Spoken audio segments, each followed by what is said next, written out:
about last night? The Bulls beat the Thunder in the United Center thanks to a dominant fourth quarter performance by Derrick Rose, who had 12 of his 29 points in the fourth. Stephen A., has your faith been restored in Rose? Well, listen, let's be clear about something here. Any faith that I lost in Derrick Rose has very, very little to do with his game. It has to do with his desire to actually play the game of basketball. That's what I've questioned in terms of his quotes, as Joakim Noah would say, says crazy stuff sometimes, gets him in trouble. That's what I've been concerned about with Derrick Rose. Certainly the injuries have you concerned, because when you go through the myriad of injuries, and TNT did an exceptional job last night of just doing, giving us an image of all the injuries he has suffered from. It's like, good Lord have mercy. He's got to wake up with pain in some area every single day. It's a miracle that he's still out there playing. But then he still goes out there. Russell Westbrook, his summer partner, he works out with him in the summer. He blew by him on a couple of occasions, took advantages of mismatches when Enes Kanter found himself switched over on Derrick Rose, along with other people. Still 0 for 9 from three-point range on the season, but found his mid-range game. I was impressed by his quickness, his first step, his explosiveness to the basket, his mid-range jumper. I liked all of those things. With Derrick Rose, there's always a question as to how long it can continue because of the injury issue. And it doesn't even have to be a severe one. Because of the multitude of injuries he suffered from, you never know how much the wear and tear of an 82-game schedule could wear on his body. And some days he doesn't seem to have the lift. He doesn't seem to have the speed. But when you see what you saw last night, it reminds you of how great this kid can be when he's got his game going. There's no question in my mind about that. So, one of the things that I said is that if you're Chicago, paying him $20 million this year, paying him $21 million next season, when you think about the possibility of him moving on, I said yesterday specifically on my radio show, I'm like, don't move him now, because he came into last night's game having scored 8 points, Skip, in each of the last 3 games. Well, you don't want to do anything with him when his market is low. What you want him to do is to go out there and play lights out. And then you entertain making a move or making the decision as to whether or not you're going to make the move. Right now, I was impressed with what I saw from him last night. There's no question. But I left feeling there were more questions about Oklahoma City than answers about Derrick Rose. But I was pleased with what I saw from him. And it's impossible, if you know the kid, to actually root against him. He's an incredibly nice kid, and we know that he can play when healthy. It's not like he's some scrub. He's just been suffering from the injury bug. But I saw what I saw last night, and if he can hit his mid-range game and display that kind of speed, he's going to do damage against an awful lot of guys in the NBA. And I think that it's going to bode well for the Chicago Bulls, because we've been looking at Cleveland, Miami, Washington, and Milwaukee, and we sort of forgot about Chicago because Tom Thibodeau had departed. Well, maybe if Derrick Rose keeps this up, we'll revisit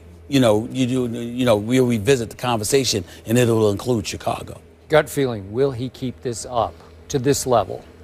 Skip, I think as long as he's healthy enough to play, I don't want to say this level, but it's not going to be as bad as the single digits. I would say to you, do I think that Derrick Rose can average 18 to 20 a night? Yes.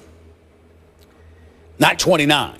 I know we're way early in this season, but what struck me after that game was over last night is that that game was something of an indictment of Derrick Rose in his passion or desire or urgency with which he attacks the game of basketball. Right. And by the way, I got the last 3 games at 8, 6, and 4. He did have an 8, but the 8 was in a loss at Detroit, and then he only scored 4 in a blowout loss at Charlotte. Yeah, you're right. You're right. All right, so not to, no big deal. But okay, so he goes 8, 6, 4. Then he scores 10 in the last 3.5 minutes against the Oklahoma City Thunder of Russell Westbrook and Kevin Durant. Yep. Well, that's pretty special stuff. That's all-star stuff. That's former MVP style stuff, right? Yes. And I'm thinking, where was that? I'm sure a lot of Bulls fans think, where did that come from, and why don't we see more of that on a nightly basis? I don't know. He is a good kid. He's also a little strange sometimes, a little hard to read, a little, what are you thinking? He's gotten a bunch of bad breaks with his injuries, obviously. Has he come back as quickly as he could? I don't know, but a lot of Bulls fans obviously think he hasn't worked hard enough. Not that he hasn't worked hard enough, he hasn't pushed himself hard enough to take the risk to come back maybe on time. He's taken more time than he probably needed to get completely healthy. So my point is, when we see that kind of explosion, now he set the bar back up. And I'm wondering, was it prompted? I'm just going to throw this out. Our man Brian Windhorst was on ESPN radio yesterday and made a strong, bold statement. I think it was yesterday. It might have been the day before. But he said, I think it was the day before. He said that the breakup has begun between Derrick Rose and the Bulls. Like we're seeing the first signs of it. They're starting to split apart and maybe part ways at some point in the near future. Okay?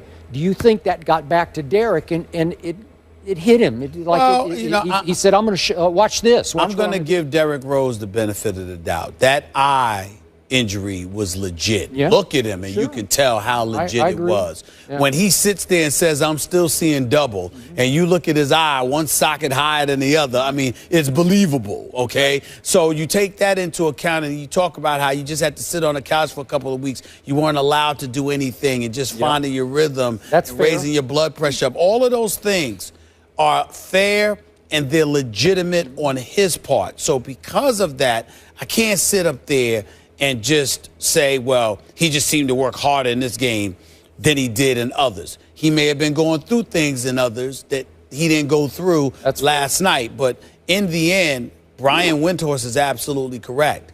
And logic says so.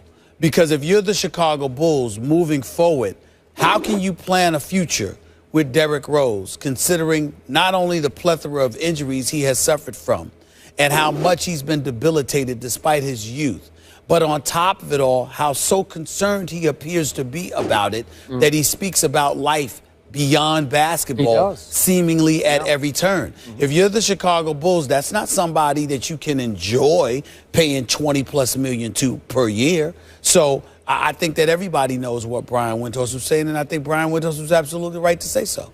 And by the way, just a quick thought on your man Westbrook.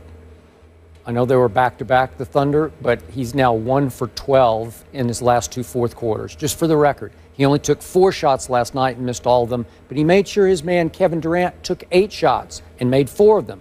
They were in position at 94 all until Derrick Rose turned back into Derrick Rose, right? Well, they got to figure, in Oklahoma City, they got to figure out some things. But, I mean, the bottom line is Russell Westbrook didn't have the greatest night, and he still finished with 20, 10, and 8. So, I mean, we all know what he could do. And Kevin Durant, we know that he doesn't usually shoot 13 for 29. It's usually it's usually less shots and more made shots than that. So, you know, that's not going to last. But somehow, some way, the Ibakas, the Cantors, the Waiters, you've got to find a way to fit these guys in to a relatively new system that Billy Donovan has employed. So you're going to have to figure that out. 3 games lost late.